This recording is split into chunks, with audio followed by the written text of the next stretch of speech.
تو امریکیوں نے سوچا کہ سرنگوں میں موجود ویتنامی گوریلوں کو مارنے کا بہترین طریقہ سرنگوں میں گیس چھوڑنا ہو سکتا ہے، تاکہ جو بھی اندر ہے وہ دم گھٹنے سے یا زہر سے مر جائے۔ لیکن یہ کیمیکل ویپن فارمولہ بھی زیادہ کام نہیں آیا، کیونکہ ویتنامی گوریلوں نے جلد ہی اس کا توڑ یوں نکالا کہ انہوں نے انڈر گراؤنڈ سرنگوں کے حصے بنانے شروع کر دیے۔ تو جیسے ہی ویتنامی گوریلے سرنگوں کے نیٹ ورک میں جاتے، وہ پہلا موڑ مڑتے ہی سرنگوں کا راستہ بند کر دیتے، جس سے یہ ہوتا کہ گیس اندر قریب کی دوسرے سرنگ سے باہر نکلنے لگتی۔ یہ گیس کا فارمولہ بھی امریکیوں کو کوئی خاص کامیابی نہیں دے سکا، اور کچھ ہلاکتوں سے زیادہ ان کا کوئی فائدہ نہیں ہوا۔ ویتنامی گوریلوں کا بہترین ہتھیار یہ سرنگیں تھیں، کیونکہ وہ سارا دن ان انڈر گراؤنڈ سرنگوں میں آرام کرتے تھے اور رات کو خفیہ چھوٹے چھوٹے راستوں سے باہر نکلتے، پورے جنگل میں اور راستوں پر بوبی ٹریپس بچھاتے، یعنی ایسے ٹریپس کے جن پر پاؤں آتے ہی امریکیوں کی گاڑیاں اور قافلے اڑ جاتے۔ یہ ٹریپس بچھا کر وہ صبح ہونے سے پہلے ہی انڈر گراؤنڈ سرنگوں میں واپس آ جاتے اور اپنی ضرورت کا سامان بھی ساتھ لے آتے۔ کبھی کبھی ایسا بھی ہوتا کہ دن کے وقت بھی اگر امریکی قافلہ گزر رہا ہوتا تو ایک ویتنامی گوریلا کسی جگہ سے ظاہر ہو کر ان پر فائر کھول دیتا، یوں چند ایک امریکی اور ان کے مقامی اتحادی مارے جاتے۔ پھر وہ ویتنامی گوریلا بھاگتا ہوا ایک طرف نکلتا اور امریکی فورسز اس کے پیچھے بھاگتی۔ وہ چند میٹر دور ایک خفیہ سرنگ کے دروازے میں لمحوں میں کود جاتا۔ اس کی تو روز کی پریکٹس تھی، لیکن امریکی فورسز جب اس سرنگ کے قریب پہنچتی تو چاروں طرف سے گھیرے میں آ جاتی، کیونکہ اس ایک سرنگ کے دروازے کے قریب وہ اور دروازے بھی کھود چکے ہوتے تھے۔ تو کئی اطراف سے یہ گوریلا فائرنگ کرتے اور چند سیکنڈ کے حملے کے بعد پھر نیچے ٹیڑھی میڑھی سرنگوں میں گم ہو جاتے۔ دوستو، ایسی سرنگیں اکثر ڈیڈ اینڈ پر ہی ختم ہوتی تھیں، کیونکہ اندر جہاں سے اس کا لنک کسی بڑی سرنگ سے جڑا ہوتا ہے، اسے داخل ہونے کے بعد بند کر دیا جاتا تھا۔ یعنی سائیگان شہر کے نیچے ایک پورا باغی شہر تھا۔ یہ الگ بات ہے کہ اس شہر کے اپنے مسائل بھی تھے، جیسا کہ یہاں گھٹن اور سیلن بہت تھی۔ کئی جگہ سے سرنگ کھودتے ہوئے ویتنامی گوریلاز دب کر مارے بھی جاتے تھے۔ وہاں پر سانپ بھی بہت تھے، بچھو کے ڈنگ اور جلد کی بیماریاں بھی بہت متاثر کرتی تھیں۔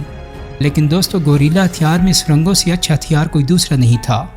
تو یہ گوریلا ٹیکنیک امریکیوں کو اتنی مہنگی پڑ رہی تھی کہ ان کے ٹینکس اور فائٹر جہاز بھی کچھ نہیں کر پا رہے تھے۔ امریکہ کو ان سرنگوں کو تباہ کرنے کے لیے باقاعدہ دبلے پتلے انجینئر ہائر کرنا پڑے۔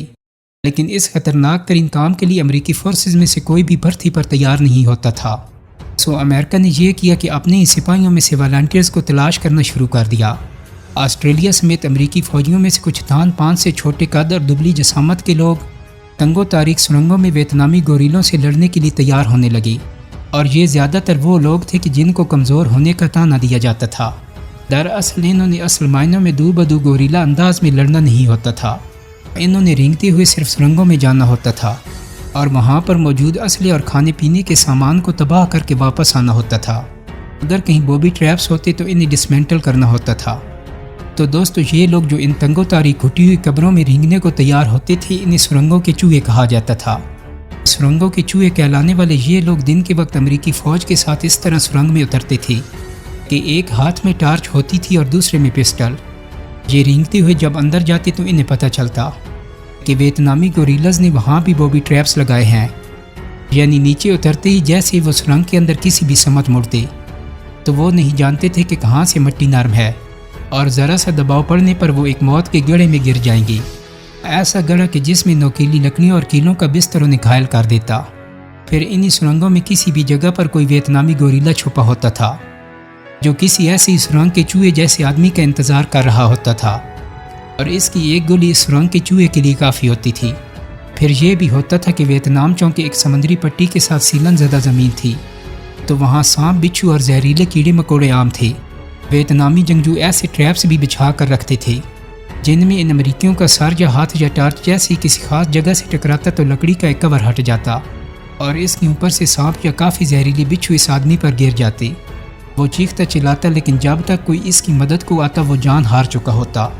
پھر اس کی باڈی کو باہر نکالنا بھی ایک بہت بڑا مسئلہ بن جاتا۔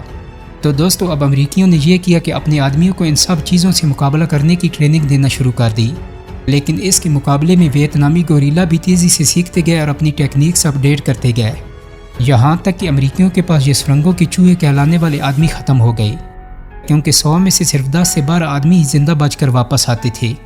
لیکن یہ زندہ بچ جانے والے آدمی بھی زندگی بھر کے لیے خوفناک نفسیاتی مسائل کا شکار ہو جاتے تھے۔ دوستو اپریل 1975 کا آخری حملہ جو بہت کوارڈینیٹڈ تھا، اور اس حملے نے امریکیوں اور ان کے 100 اتحادیوں کو پانی کی ٹینکوں اور جہازوں کے سٹینڈ سے لٹک کر جانے پر مجبور کر دیا۔ یہ حملہ انہی سرنگوں سے پلان ہوا تھا۔ تو جب امریکہ یہاں سے چلا گیا اور ویتنام آزاد ہو گیا تو سائیگان شہر کے نیچے ان سرنگوں کا نام ہو چی من رکھ دیا گیا۔ تو تب دنیا کو معلوم ہوا کہ ویتنام کی جنگ میں اہم ترین کردار ادا کرنے والی یہ سرنگیں دراصل 120 کلومیٹر طویل سرنگوں کا ایک جال تھا۔ دوستوں امید کرتا ہوں کہ میری آج کی ویڈیو آپ کو پسند آئی ہوگی۔ اگر ویڈیو اچھی لگی ہے تو اس کو لائک اور شیئر کر دیں۔ میرے چینل کو سبسکرائب کرنے کے ساتھ ساتھ بیل آئیکن کو بھی کلک کر دیں تاکہ آپ کو میری آنے والی مزید ویڈیوز کے نوٹیفیکیشن ملتے رہیں۔ بہت جلد ہی ایک نئی ویڈیو کے ساتھ ملاقات ہوگی۔ اپنا بہت سارا خیال رکھیے گا۔